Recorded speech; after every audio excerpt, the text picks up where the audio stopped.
Guys, nang dumating pala kami dito sa Canada, ay sobrang nakaka-boring. Lalo na kapag naaalala mo ang mga nakagawian mong gawain sa Pilipinas. Kaya malaking bagay sa amin yung library dito sa likod ng aming bahay.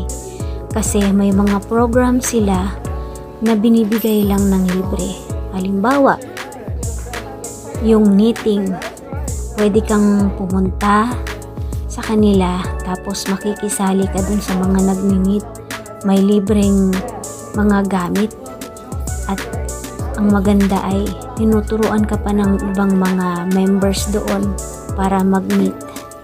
Minsan naman meron silang sinasabing tea and movie kung saan may mga tea and then manonood kayo ng mga movies. Minsan naman meron silang program para sa mga gustong matutong mag-PowerPoint. So, libre lang siya. Tapos, minsan may mga times na gagawa kayo ng pagtatanim. So, tuturuan kayo kung paano magtanim. Tapos, libre na yung mga gamit. Yung ganito mga projects guys ay sana ma-implement din sa atin sa Pilipinas sa loob ng library. Kasi malaking bagay ito sa mga matatanda na walang ginagawa or mga nanay na may libreng oras.